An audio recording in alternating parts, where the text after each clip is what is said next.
InvestView is an emerging leader in the financial technology sector. By leveraging the latest innovations in technology for financial education, services, and interactive tools, InvestView's family of subsidiaries focus on delivering products that serve individuals around the world. InvestView companies are forging a path for individuals to take advantage of financial and technical innovations. For you, for your family, for your future. InvestView. Invest in you. Hey, welcome back. We're kicking off hour two of a Freaky Friday edition of Liquid Lunch. I'm John Tobacco. You're watching Liquid Lunch on Newsmax TV. You know, we always try to educate our guests. We always try to tell you things that are happening in the markets, in politics, in philanthropy, in the arts. But I always like to keep a lot of our audience, I know you're small business owners, and I like to keep you abreast of all the things you need to know to be a good employer and not get yourself in hot water. That's why I love bringing in this guy. Jonathan Bell joins us again. He's a workplace attorney. Of course, Frank joins me again. JB, thank you so much for coming down. I'm sure you heard a little bit of my rant before about, you know, Nike's paying people in China 20 cents an hour and working them 70 to 80 hours per week. And I'm thinking, if that's okay for Nike, is it okay for us? Can I institute like anything like that here? Of course not, and you wouldn't even want to do that to your workers. You want people to come in and have a fair salary. That's I know right. you guys are big advocates of minimum wage. I hear about you guys talking about it. And getting the paid increases regularly. all the time. That's right. And there's also increases in New York State coming up. This is a national show. You probably have a big New York audience. December 31st, 2019, minimum wage increases, by the way.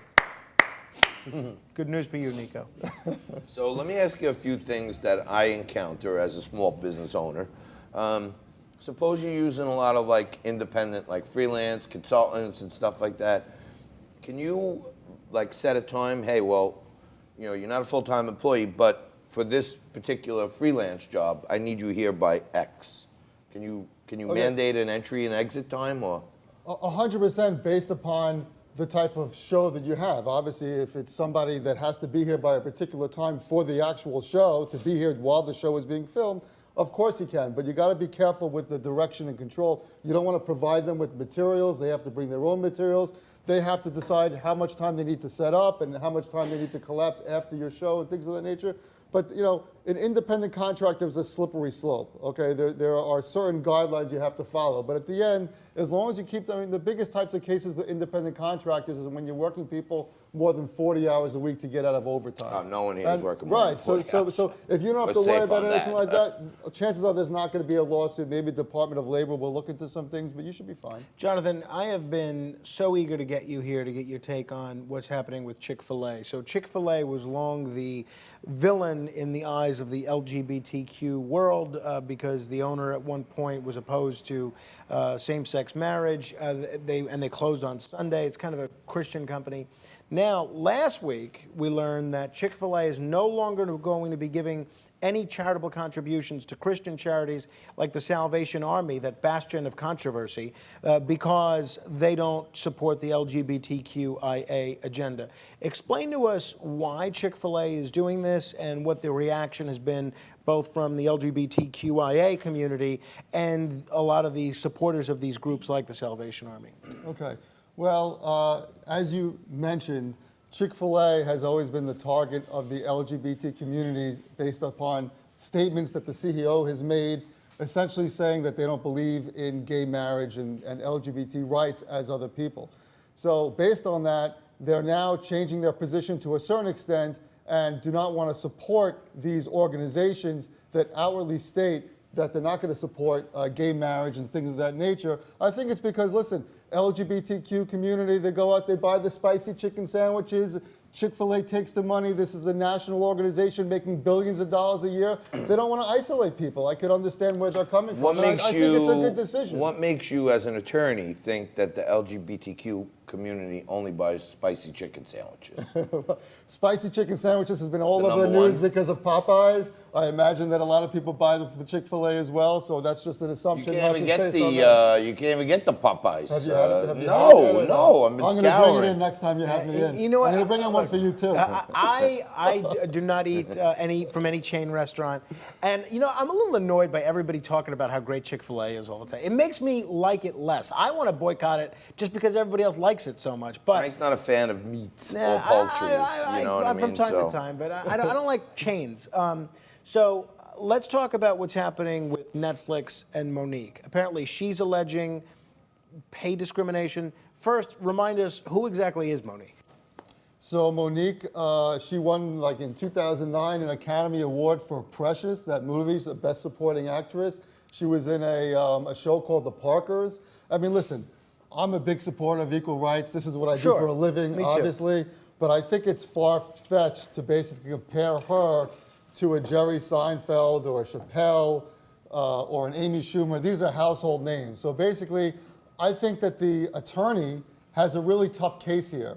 There are some facts that seem to weigh in their favor, like there's only 6% of the employees there that are African American. There's no African Americans in more powerful type positions. So there's a lot of allegations. But at the end of the day, in the entertainment business, okay, if you have a product and you don't like the price somewhere, you go somewhere else, and that deems what your market value is. Is the business of Monique the same as business of Dave Chappelle or Chris Rock? I don't think she's there yet. I don't even know who Monique is. I mean, I heard about her like when she was on the Disney Channel or something. But you saw Precious. That was a terrific film. I never saw Precious. I don't even know what Precious means. I didn't. You gotta see Precious. You saw Precious? I'm not exaggerating. It was good. She did a nice job. So one movie that I never even heard of qualifies you to be on the level of Seinfeld? This would be for a comedy special or for a series? It's supposedly a 1-hour comedy special. They offered her $500,000. Wow. Okay? And people like Chappelle and Rock get offered $20 million. And she's probably saying, you know, maybe I'm not at their level, but that's a huge disparity. And also Wanda Sykes. They offered her $250,000. She shopped it somewhere else. She got another deal, and then she came back to Netflix for more because, according to Wanda, they changed where the comma is in the offer. But isn't that what free markets are all about? Like, no one's forcing Monique to work for Netflix. She could go do a special for Hulu or Amazon Prime or any of the 900 other streaming networks that are out there. How can she sue because she's not getting paid? I'm not getting paid as much as I want here. You don't see me suing. Well, you haven't called me yet. Well, I mean, come on. fair enough. Anyone could sue. Anybody could hire a lawyer. The lawyer's willing to take in.